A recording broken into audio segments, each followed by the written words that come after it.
Shalom à tous. Je fais cette vidéo pour faciliter la compréhension du phénomène terroriste par certains de nos citoyens qui n'arrivent toujours pas à se rendre compte de la supercherie derrière cette histoire.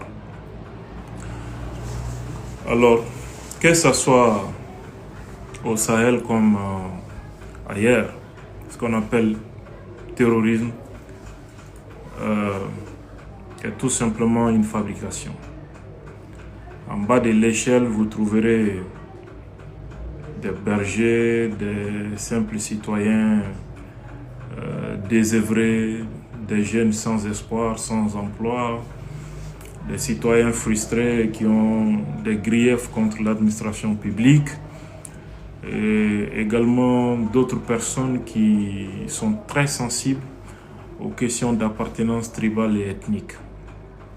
Il y a aussi quelques jeunes fanatiques endoctrinés par des gourous et qui pensent sincèrement que l'islam est agressé et qu'elle doit être défendue. Ça, c'est le bas de l'échelle. Ceux qui se donnent la mort et qui donnent la mort pour ça. Ceux qui tuent aujourd'hui, qui brûlent les citernes, etc., ce sont des jeunes manipulés de cette façon. On exploite leur vulnérabilité, les utiliser pour semer les chaos. Au-dessus d'eux, vous trouverez des chefs de guerre, des seigneurs de guerre. Ce sont des anciens bandits, criminels, et tous les délinquants qui animaient la pègre de nos sociétés. Au-dessus d'eux se trouvent d'autres chefs, jusqu'au sommet de la pyramide où on trouve des gens comme les Yad Ghali, les Ben Laden, les Amadou Koufa, qui sont au niveau stratégique de cette histoire. Et ces premiers chefs n'ont aucun contact avec ceux qui tuent et qui se donnent la mort. C'est-à-dire, ceux que vous voyez à la télé armés de Kalash et autres ne rencontrent jamais ces chefs-là. Jamais. Donc, l'information, l'organisation de ces organisations terroristes est cloisonnée. Ce qui fait que même quand vous prenez un combattant terroriste, il ne sait même pas souvent qui est son chef, quel agenda il est en train de poursuivre, ni rien. C'est cloisonné. Ces premiers chefs sont entre les mains des services secrets d'autres États. Et c'est l'agenda de ces États qu'ils appliquent sur le terrain. Et ils font croire à d'autres que c'est pour l'islam, c'est pour défendre ta communauté, ton gouvernement est contre toi, il n'y a pas de développement, il n'y a pas de justice dans ton pays. Ils vous font croire ça, alors que c'est l'agenda de cet État qui se poursuit. Il se trouve que cet État soit un État local, voisin. Mais les services secrets de ce même État sont aussi influencés par les services d'un État occidental qui est le parrain et le concepteur de ce terrorisme-là. Donc, le vrai propriétaire du terrorisme, fabricant, c'est un État occidental qui sous-traite cela avec les services secrets d'un État voisin. Je vous donne 3 exemples sur 3 théâtres différents. D'abord, Afghanistan, où sévissent les talibans et Al-Qaïda, et d'ailleurs, c'est les bastions de naissance de Al-Qaïda, du fait de l'action conjuguée de l'Arabie Saoudite et des États-Unis. Vous savez que les talibans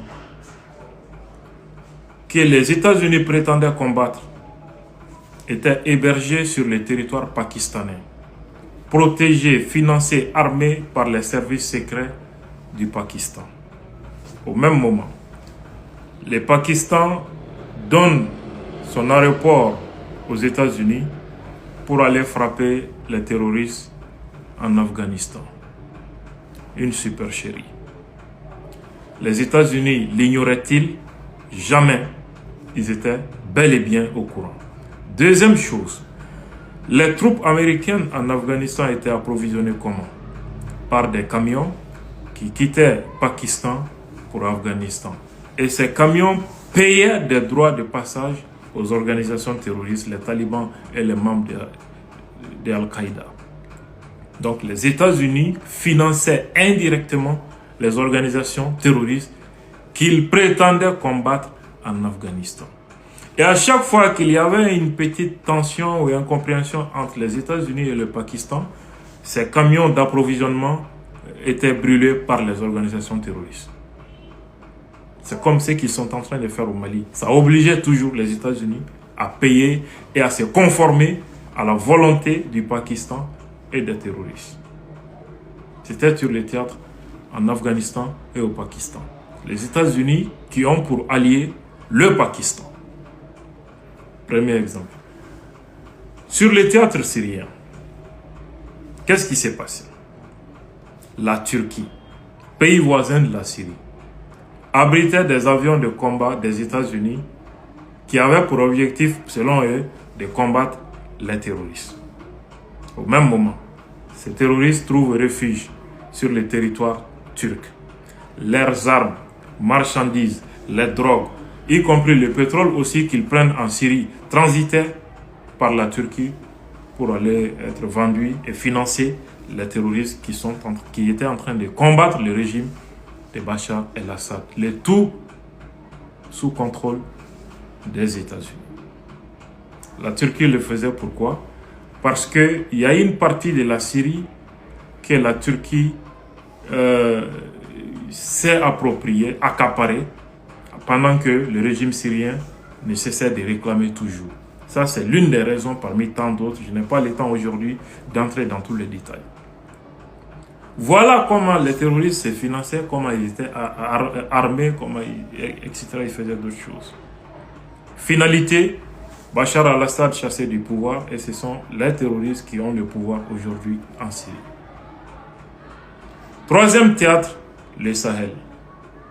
L'Algérie, pays voisin du Mali et du Niger, héberge sur son territoire tous les chefs terroristes, les Yad Agali, etc.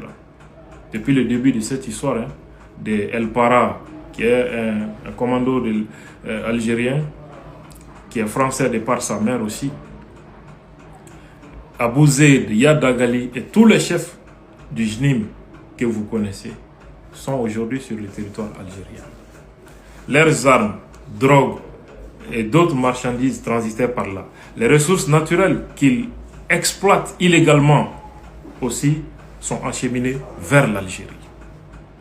Et l'Algérie n'a pas hésité à abattre un drone malien sous prétexte que ce drone avait violé son espace aérien sans jamais réussir à le prouver.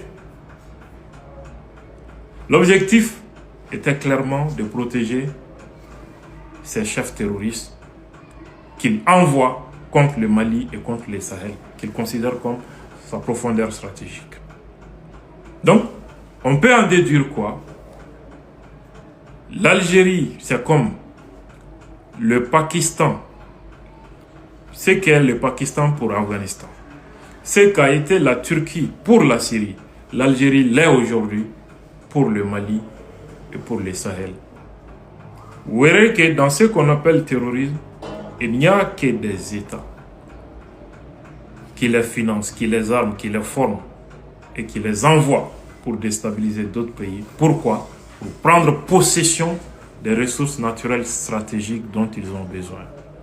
L'or, l'uranium, le pétrole, le diamant, la terre rare, etc. Les citoyens lambda qui ne comprennent pas cela, on vous pousse tout le temps contre votre armée, contre votre gouvernement, alors que le problème est beaucoup plus profond. L'erreur la plus fatale, c'est de se tromper d'ennemi. Sache une bonne fois pour toutes que l'ennemi n'est pas ton armée, ni ton gouvernement, ni autre chose. L'ennemi n'est d'ailleurs pas trop celui qui a les armes. Il est manipulé, il ne sait même pas ce qu'il fait et dans quoi il se trouve. L'ennemi, ce sont les États qui profitent des vulnérabilités dans ton propre pays, qui profitent des divisions internes pour essayer de pousser certaines parties contre d'autres afin de pouvoir exploiter vos ressources. Pendant que vous vous entretuez, ils s'enrichissent de votre richesse. Voilà la réalité. Shalom à tous.